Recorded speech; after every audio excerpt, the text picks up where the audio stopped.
Assalamualaikum warahmatullahi wabarakatuh. Selamat pagi peserta didik ibu semua. Apa kabar? Semoga kalian semua dalam keadaan sehat walafiat. Baiklah, hari ini kita memasuki pertemuan ketiga.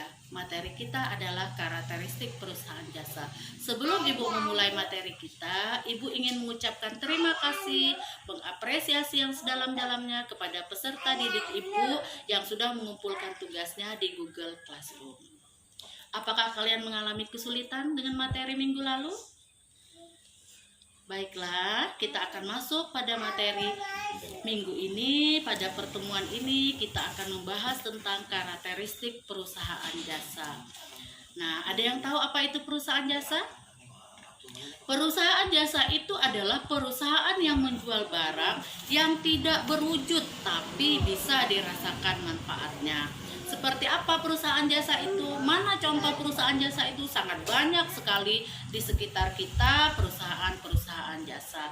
Tapi sebelum kita masuk ke contoh perusahaan jasa, mari kita bandingkan dulu apa perusahaan jasa dan apa perusahaan dagang supaya tidak terjadi kesalahan persepsi atau kesalahan mengartikan. Perusahaan jasa itu adalah perusahaan yang menjual barang yang tidak berwujud. Sementara perusahaan dagang, perusahaan yang menjual atau produknya berwujud, kelihatan produknya. Perusahaan dagang itu perusahaan yang membeli barang dan menjualnya kembali tanpa melakukan perubahan wujud. Nah, itu perusahaan dagang. Perusahaan jasa, perusahaan yang menjual produk barang yang tidak berwujud. Apa contoh perusahaan jasa? Barangnya nggak berwujud tapi bisa kita rasakan manfaatnya. Nah, contohnya adalah apa yuk? Satu, salon. Benar, iya, salon adalah perusahaan jasa.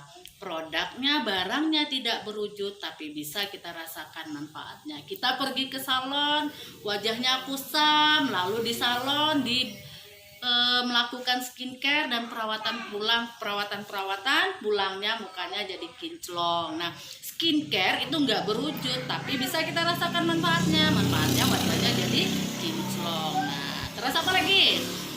Bengkel. Bener, bengkel adalah perusahaan jasa. Barang yang dijualnya nggak kelihatan wujudnya tapi bisa dirasakan manfaatnya. Apalagi selain itu? Travel, bener. Hotel, iya bener, itu adalah perusahaan jasa. Nah, pada semester ini di kelas 12 kita akan membuatkan pembukuan perusahaan jasa.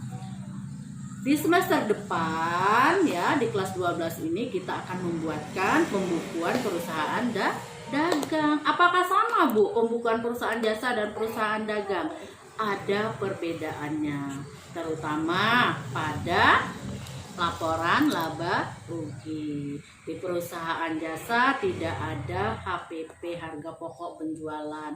Di perusahaan dagang ada HPP atau harga pokok penjualan. Baiklah anak ibu sekalian, itu sekilas tentang karakteristik perusahaan jasa. Untuk lebih memahami materi ini, ibu sarankan kalian membuka buku paket yang kalian pegang yang diberikan oleh sekolah. Kalian juga bisa search di Google atau di sumber belajar lainnya yang relevan dengan materi kita. Terima kasih atas segala perhatiannya.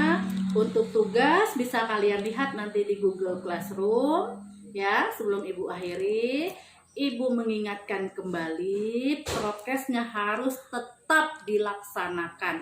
Prokes harus tetap dilaksanakan walaupun sebagian dari kita sudah divaksin karena kita hidup masih berdampingan dengan COVID-19.